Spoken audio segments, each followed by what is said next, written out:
Well, Razorback fans, baseball season came to an end. Way too early. Again, let's try to make sense out of it.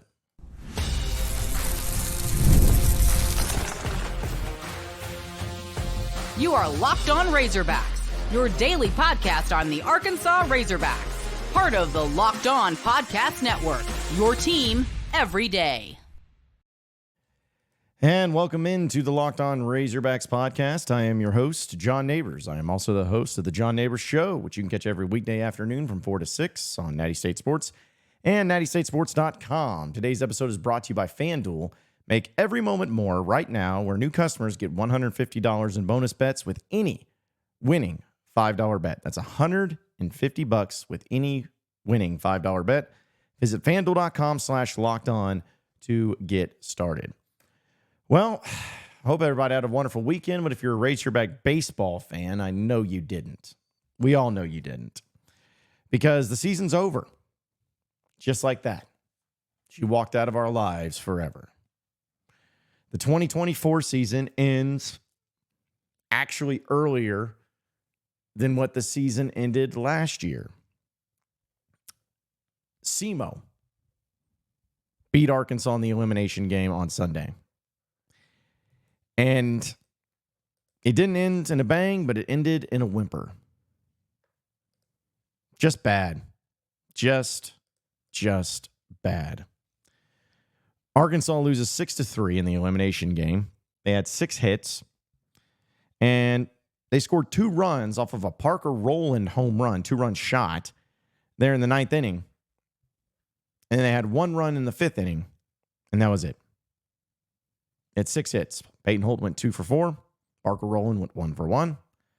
Stovall went 1 for 4. White went 1 for 4. McLaughlin went 1 for 4. And that was it. Sprague-Lott, 0 for 4. Alloy, 0 for 4. Diggs, 0 for 4. Helfrich, 0 for 2. Wilmsmeyer, 0 for 2. And Souza, 0 for 1. Folks, there is so much to talk about here. And there is a lot to say. But I'm going to be very honest about this. This is the first time that I can remember where a Razorback baseball season ended where I didn't point to last year, for instance. Man, the amount of injuries that Arkansas had and run into that buzzsaw TCU, just bad luck. Or, the year before they went to Omaha, so it was fine. Or in 2021 when they won every SEC series, it's like, man, they just ran into that NC State team, the hottest team in the country, and they kind of got exposed a little bit because they only had really one great player in Kevin Kopps. And that was it. This season didn't have that. There is nothing about this postseason that I look at when it came to health, when it came to the roster, when it came to the pitching depth, when it came to the teams that you lost to. Not one of the things that I looked at said and screamed, ooh, this is why Arkansas is going to lose. You had about a favorable of a regional and even a potential super regional matchup that you've had in a long time. You weren't running into a team in your regional that was just hot and unstoppable and got screwed over by them getting paired with you, a team that maybe should have hosted, but they got screwed out of getting that regional, and so they ended up putting them in the 2 seed in your spot. Like, that wasn't it. The team was healthy for the most part. I know Tigert wasn't available, and that was a big thing. I'm not trying to sit here and pretend that it's not. But overall, you had health. You had a team that was good enough to win the SEC West, a team that was good enough to win 20 SEC games, a team that was good enough to go 44-16 this year while being 34-5 at home. Where 2 of those home losses came in the postseason. 2 of them. The teams you lost to at home this year was James Madison being the first game, which actually James Madison is in the postseason and did some nice things. And also, in the regular season at home, you lost another game to Florida in the doubleheader, 9-5. And then you lost to Mississippi State. Game 2, 8-5. Those are the three games. James Madison, Florida, and Mississippi State. The only three games you lost at home this year. The third game of the season. The Florida game being part of a doubleheader, which you won the series anyways in the first two games.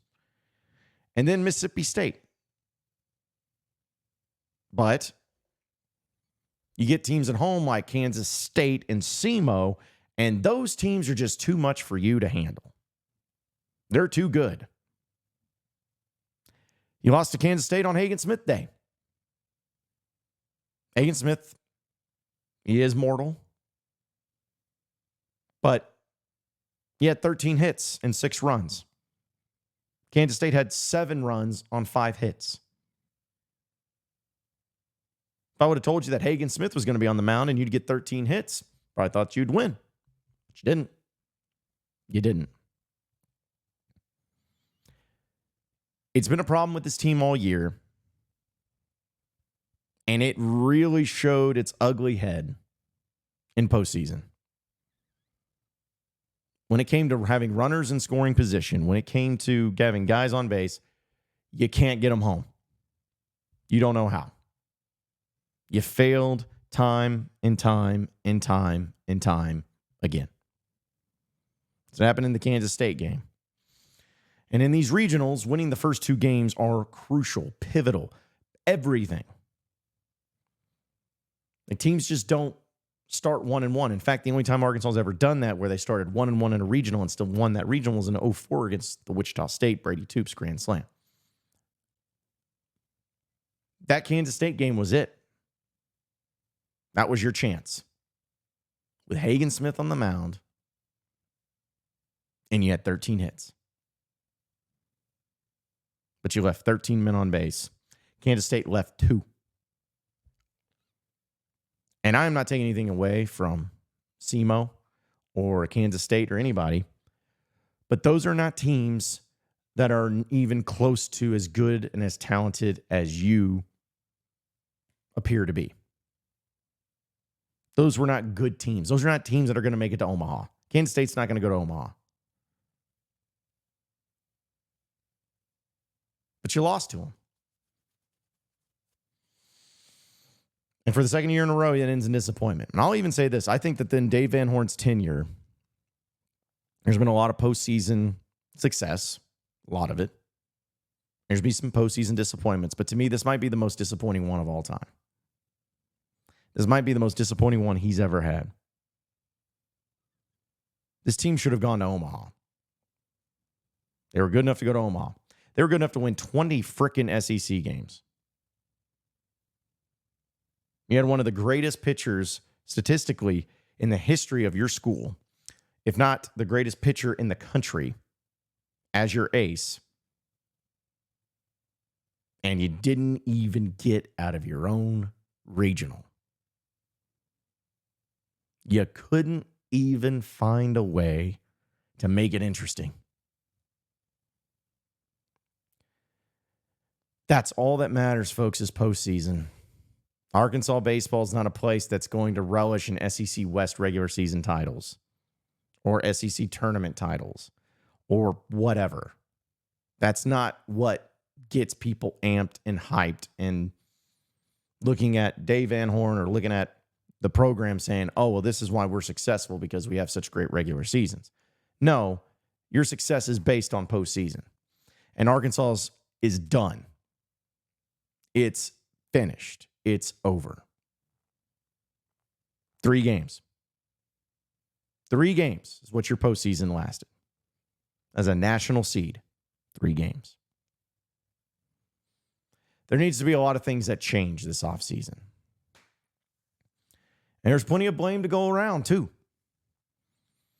A lot of people are blaming certain people, and that's fine. But we're going to wait for that and to talk about that because I think it is worth mentioning some of the specifics of what the directions that you could go when it comes to some of the frustrations you have. But folks, when you're hiring for your small business, you want to find quality professionals that are right for the role. That's why you have to check out LinkedIn Jobs. LinkedIn Jobs has the tools to help you find the right professionals for your team faster and for free. LinkedIn just isn't a job board. LinkedIn helps you hire professionals that you can't find anywhere else. Even those who aren't actively searching for a new job, but might be open to the perfect role. In a given month, over 70% of LinkedIn users don't visit other leading job sites. So if you're not looking on LinkedIn, you're looking in the wrong place. On LinkedIn, 86% of small businesses get a qualified candidate within 24 hours. Hire professionals like a professional on LinkedIn. LinkedIn Jobs knows that small businesses are wearing so many hats and may not have the time or the resources to hire, but they are constantly finding ways to make the process easier. They even just launched a feature that helps you write job descriptions, making the process even easier and quicker. So post your job for free at linkedin.com/lockedoncollege. That's linkedin.com/lockedoncollege to post your job for free. Terms and conditions do apply.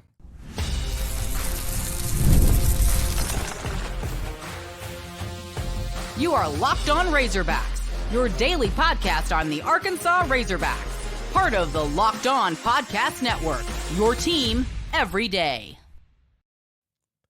All right, so moving on into the next segment of the Locked On Razorbacks podcast. We talked about the abrupt end to the Razorback baseball season. And I'm going to talk about this on my show today, or at least in some clips with Natty State Sports. This was the worst academic sports year in Razorback sports history, at least in my lifetime. Football sucked. Basketball sucked. Baseball was epically disappointing. Women's basketball wasn't good. Softball fell short. It was bad. Thank goodness for track. Anyways, the blame game is getting passed around a lot by Razorback fans, and you know what? I don't blame you. No pun intended. I think that there has to be changes made this offseason. Arkansas is losing a lot of players. Losing Hagen Smith, losing Peyton Stovall, losing Kendall Diggs, losing Hudson White, losing all these guys that have been a part of this team. Will McIntyre, say what you want about whatever the player or whatever, but they're losing a lot. But Dave Van Horn even went into some things that they may be doing or trying to do when it comes to the philosophy offensively. And one of the things that he brought up in his press conference is about just getting bigger, better athletes. Getting guys that are faster, getting guys that are stronger, getting guys that can, manufacture the runs a little bit instead of just the home runs or the doubles and get on base. It's all well and good, but finding ways that, hey, if you do a bunt, your guy that made the bunt may have even a chance to beat it out. But there needs to be changes, and I'm not calling for anyone's head necessarily, but I will say that I think the Nate Thompson experiment has run its course. I really would not mind it at all if Nate went and found another job somewhere. And times I've talked to Nate, he's been a really nice guy. I think he has done a great job in recruiting. But as the hitting coach, if it's something that's more about Dave and less about Nate, that's one thing. But as the hitting coach, your hitting has not been near where it needs to be. Arkansas's pitching each and every year, we'll just take it since the COVID year, since COVID hit. So 2021 and beyond, past 3 seasons. I guess 4 seasons now, geez. But either way, your offense has been some of the worst in the SEC. Statistically, I believe this year you were 12th in most major statistical categories in the SEC. You were first in pitching, but 12th in hitting. Unacceptable at Arkansas. Unacceptable. Players got worse in their averages. Like just to name a few here. Maybe I'm making too much of a simplistic idea behind it, but I'm just being honest about it. Peyton Stovall did improve his hitting. His batting average, at least.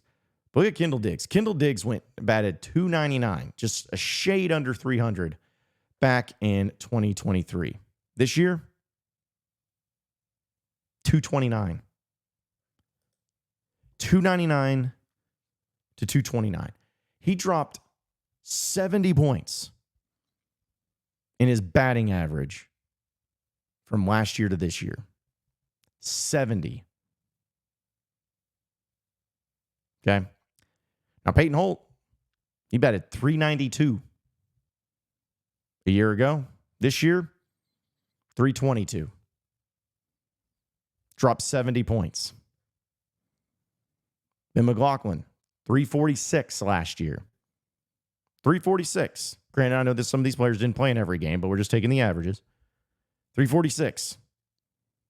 This season, 302. Dropped 44 points. It just doesn't make any sense. Ty Wilmsmeyer. How about a transfer? Transfer from Missouri. He started all 54 games there.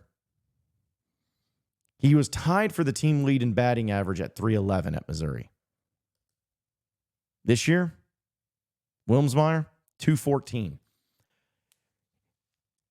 Wilmsmeyer dropped almost 100 points in his batting average from Missouri to Arkansas. The only player that at least somewhat was on par with what they did a year ago was Hudson White, because Hudson White did hit 296 at Texas Tech with also throwing in 11 home runs and 49 RBIs. This year, he hit 297.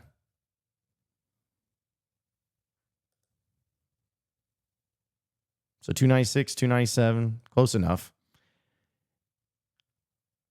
But still, the point is like, you can't have some of your best players, your captains and everybody going down in batting average year over year, time after time. And that doesn't even cover the batters left on, or runners left on base. I tried to put together the numbers, and I got so sick of it. Can you look at it? But it was essentially where Arkansas was averaging nearly double digits of runners left on base. That all has to change. I don't know what the immediate solution is. Is it just changing the philosophy? Is it getting a new hitting coach? Is it recruiting better? Is it all the above? I don't know. But there needs to be some serious overhaul, and there needs to be some serious changes happening this offseason for Razorback Baseball. Never thought I'd see the day when I'd have to say that. But here we are. Excellent. Got to get it done, and got to get it done ASAP. All right, we'll talk about some of the ending of the Razorback sports season here in a second, but it is a winner-take-all time in the NBA and NHL, and FanDuel is giving you a shot to bring home the big win of your own. Because right now, new customers get a $150 in bonus bets with any $5 winning bet. That's a $150 to bet on spreads, money lines, player props, and more. Just visit FanDuel.com/lockedon and make every playoff shot count. FanDuel, America's #1 sportsbook.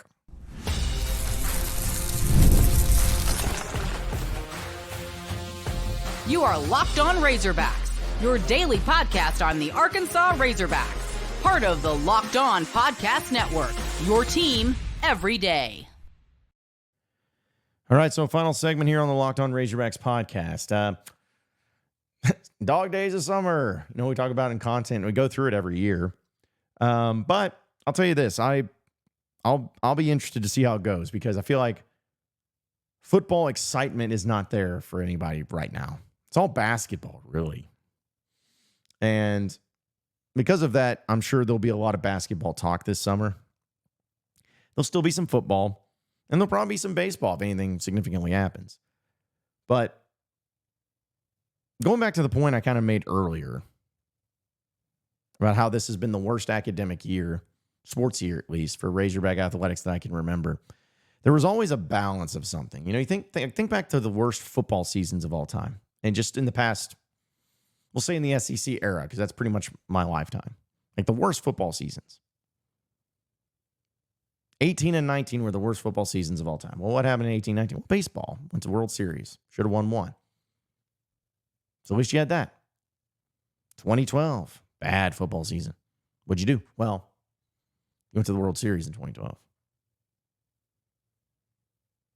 And even in years that basketball was at least decent, I think 2017, football wasn't good, baseball wasn't great, but basketball at least made a little bit of run in the postseason. But the point is like this is bad. Like it wasn't like just average.